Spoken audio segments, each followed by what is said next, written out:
খবর শুনছেন সত্য সংবাদ ইউটিউব চ্যানেল থেকে। জানাবো আজকের সারাদিনের বাছাই করা কিছু গুরুত্বপূর্ণ ও তাজা সংবাদ। খবরের শুরুতেই জানিয়ে দেব আজকের প্রধান সংবাদ শিরোনাম। জ্ঞানেশ কুমার ও কমিশনের হাতে রক্ত, এসআইআর এ 40 জনের মৃত্যু নিয়ে বিস্ফোরক টিএমসি, পাল্টা করা বার্তা দিল কমিশন। 5 দফা প্রশ্নে কোনো উত্তর মেলেনি তৃণমূলের প্রতিনিধি দলকে, পাল্টা কি বার্তা কমিশনের। নবান্নের বৈঠকে কেন যাচ্ছেন না শুভেন্দু, বিরোধী দলনেতার মন্তব্যে তোলপাড় রাজ্য রাজনীতি। ঋণ 57 লক্ষ, পানাগড় দুর্ঘটনায় মৃত সুতন্দ্রাদের বাড়ির দখল নিল ব্যাংক, কোথায় যাবে অসহায় মা। জ্ঞানেশের টেবিলে 5 প্রশ্ন সঙ্গে মৃতের তালিকা রাখল তৃণমূল, কি উত্তর দিল কমিশন। 2 স্ত্রী, এসআইআর ফর্মে কোন স্ত্রীর নাম লেখা থাকবে, তুঙ্গে বিতর্ক, শেষমেশ কি ঘটল শোরগোল বাংলায়। সব অবৈধদের নাম কাটবো, এসআইআর নিয়ে ফের তৃণমূলকে বেলাগাম আক্রমণ বিরোধী দলনেতা শুভেন্দু অধিকারীর। দোতলা বাড়ি থাকলেও তৃণমূল করলেই পাবেন আবাসের বাড়ি, টিএমসি নেতার বক্তব্য ঘিরে চর্চা। তপন দত্ত খুনে তথ্য গোপনে তৃণমূল নেতাকে হত্যার চেষ্টা, বিস্ফোরক নিহত পরিবেশ কর্মীর স্ত্রী। পুলিশ শব্দটি শুনেই অন্ধবিশ্বাস করেছিলেন, তারপর যা হলো দেখলে শিউরে উঠবেন। ছবি বিকৃতি বিতর্কে থানায় গেলেন তরুণ জ্যোতিরা, আপলোড করার নেপথ্যে দেবাংশু, বিস্ফোরক অভিযোগ বিজেপি। শারীরিক প্রতিবন্ধকতা তুচ্ছ, এসআইআর এর চাপে বিএলও মৃত্যুর মধ্যে এক পা নিয়ে 99% কাজ সারলেন বাঁকুড়ার শোভানারার বায়ে। বিধায়ক জাহাঙ্গীরের কথায় মৃত ভোটারদের নাম বাদ দিতে দিচ্ছেন না আবারও সরব ববি। বারাসাত হাসপাতালে চোখ চুরি কাণ্ডে নতুন মোড়, কি মিলল রিপোর্টে। অনেক বাড়ল ছুটি, 2026-এ কবে কবে বন্ধ থাকবে স্কুল কলেজ অফিস কাছারি, তালিকা দিল নবান্ন। মধ্যরাতে পঞ্চায়েত প্রধান বাবু মণ্ডলকে লক্ষ্য করে চলল গুলি, আতঙ্ক বালিতে। আমেরিকার চোখ রাঙানি উড়িয়ে ছুটছে ভারতের জিডিপি, এবার বৃদ্ধি 8.2%।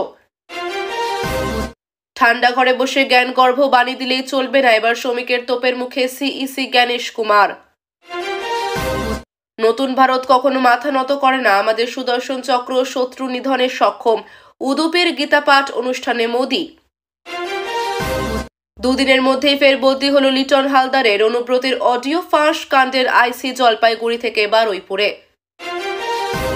ভবানীপুর প্রথম থেকেই বিজেপির জায়গা, তৃণমূল দাঁড়ালেই হারবে, মুখ্যমন্ত্রী মমতাকে সরাসরি চ্যালেঞ্জ শুভেন্দু অধিকারীর। আসিফ বিবাহিত, তাও নগ্ন ছবি ভাইরাল হতেই একা ঘরে মাধ্যমিক পরীক্ষার্থী ছাত্রী ঘটালো ভয়ঙ্কর কাণ্ড। কেন্দ্রীয় পেনশনভোগীদের ডিএ সুবিধা বাতিল, আসল সত্যিটা ফাঁস করল কেন্দ্র।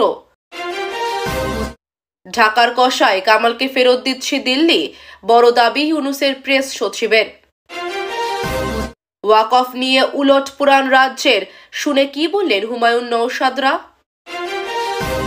বাবরি মসজিদে বাধা দিচ্ছে শাসক দলই, মমতার সফরের আগে বিস্ফোরক হুমায়ুন। ভারতের জিডিপি সহ জাতীয় অর্থনৈতিক পরিসংখ্যানকে সি গ্রেড দিল আইএমএফ, উদ্বেগ অর্থ ভাণ্ডারের। আবাস যোজনায় ভয়ঙ্কর দুর্নীতি, দুতলা বাড়ি থাকলেও তৃণমূল কর্মীরাই পাবে বাড়ি, ভাইরাল ভিডিওতে ফাঁস তৃণমূল নেতার গোপন ফর্মুলা।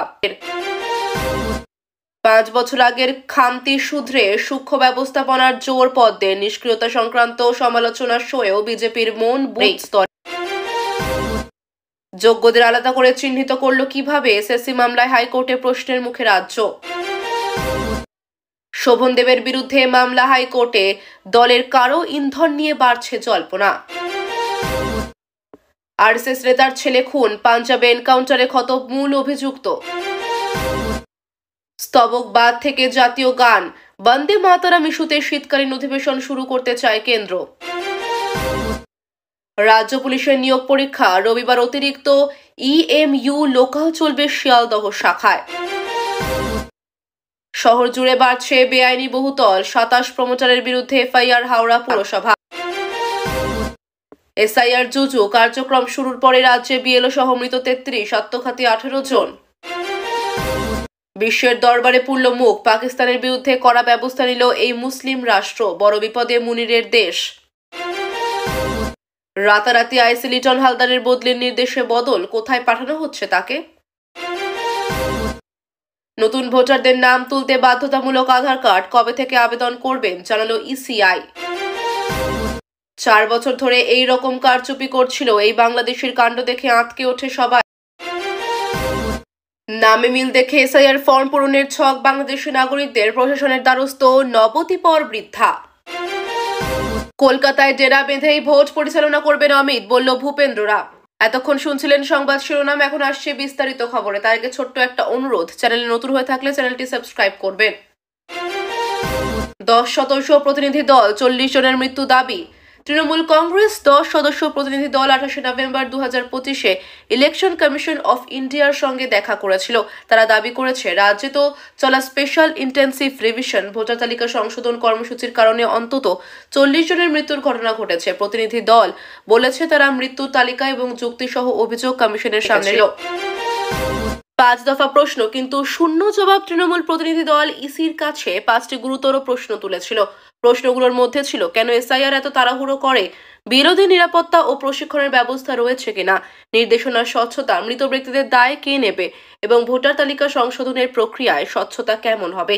কিন্তু বৈঠকে কমিশনের পক্ষ থেকে কোনো সন্তোষজনক বা স্পষ্ট জবাব পাওয়া যায়নি বলে প্রতিনিধি দল বলেছে। তৃণমূলের বক্তব্য, আমরা এসআইআর এর বিরোধী নই, কিন্তু এমন অপরিকল্পিত অব্যবস্থাপিত প্রক্রিয়া মেনে নেওয়া যায় না। এসআইআর হয়েছে অপরিকল্পিত ও হৃদয়হীন। তৃণমূলের যুক্তি, এসআইআর এর কাজের জন্য সময়, প্রশিক্ষণ এবং প্রস্তুতি ছিল না। বিএলওদের ওপর অতিরিক্ত চাপ দেওয়া হয়েছে, তাদের কাজ থেকে দায়িত্ব অনেক বেড়ে গেছে। অনেক বিএলও স্কুল শিক্ষক বা অন্যান্য কাজে যুক্ত ছিলেন। এসআইআর এর কাজের সঙ্গে সার্বক্ষণিক দায়িত্ব সামলাতে গিয়ে মানসিক ও শারীরিক চাপ বেড়েছে। এই অনিয়মিত দ্রুত গতিতে এবং পরিকল্পনার অভাবে করা এসআইআরই মৃত্যুর কারণ। তারা বলেছে, রাজ্যের মুখ্যমন্ত্রীও পূর্বে লেখেন যে বিএলওর মৃত্যুর ঘটনা অতিরিক্ত কাজ, চাপ এবং ভুল ব্যবস্থাপনার ফল। বিএলওর মৃত্যুর ঘটনা এবং তার পরিপ্রেক্ষিত, এসআইআর শুরু হওয়ার পর থেকে রাজ্যের বিভিন্ন জেলায় বিএলওর মৃত্যু ঘটনা এসেছে। কারো হার্ট অ্যাটাক, কারো আত্মহত্যা, আবার কারো মানসিক অবসাদ। এক সাম্প্রতিক ঘটনায় মুর্শিদাবাদের বিএলওর মৃত্যু হয়েছে। পরিবারের অভিযোগ, এসআইআর এর কাজ এবং অন্যান্য দায়িত্বের ভার তাকে সহ্য করতে হতো। এই মৃত্যুকে দাবিতে যুক্ত করা হয়েছে। বিএলওদের ওপর যে অতি তাড়াহুড়ো চাপ, দীর্ঘ কাজের সময় এবং অন্যান্য কাজের সঙ্গে এসআইআর এর কাজ, এই সবই মৃত্যুর জন্য দায়ী বলে তৃণমূল দাবি করেছে। কমিশন প্রতিক্রিয়া, অভিযোগ মামুলি বলেছে, তদন্ত বা স্পষ্ট ব্যাখ্যার পরামর্শ। কমিশন তাদের পক্ষ থেকে বলেছে, তৃতীয় চত্বরে তারিখ অনুযায়ী কাজ চলছে এবং এসআইআর কে ম্যানেজ করার চেষ্টা চলছে। তারা তৃণমূলের অভিযোগগুলোকে অপেক্ষাকৃত ও অভিযোগ মাত্র বলে অভিহিত করেছে এবং নির্দেশ দিয়েছে যে বিএলওদের কাজ করতে কোনো প্রভাব বা চাপ দেওয়া যাবে না। যদি কেউ অভিযোগ করতে চায় তাহলে 9 ডিসেম্বর খসড়া তালিকা প্রকাশের পর সংশোধনের সুযোগ থাকবে। ইসির মতে, এসআইআর পুরোপুরি বন্ধ করার কথা বলা হয়নি, বরং প্রক্রিয়া চালু রাখতে হবে এবং ভুল হলে সংশোধনের জন্য সুযোগ দেওয়া হবে। রাজ্য রাজনৈতিক প্রেক্ষাপট, উদ্বেগ, প্রতিক্রিয়া ও ভবিষ্যৎ অনিশ্চয়তা। এই ইস্যু রাজ্যে রাজনৈতিক উত্তেজনা ও সামাজিক উদ্বেগ বাড়িয়েছে। যুক্ত ছিল সাধারণ মানুষ, রাজনৈতিক দল ও প্রশাসন। তৃণমূল বলেছে, তারা এসআইআর এর বিরোধী নয়, শুধুই দাবি করছে যদি পদ্ধতি ভুল হয়, কাজ মানবিক এবং পরিমাপযোগ্য না হয়, তাহলে এভাবে ভোটার তালিকা সংশোধন করা যাবে না। তাদের দাবি, ভোটার তালিকা হবে স্বচ্ছ, নিরাপদ এবং ন্যায়সঙ্গত। এসআইআর এর ভবিষ্যৎ এখন অনিশ্চিত। রাজনৈতিক চাপ, জনসহজ, মৃত্যুর অভিযোগ আর তত্ত্বাবধানে রয়েছে। আগামী দিনে বিষয়টা কি হয় তা এখন দেখার বিষয়।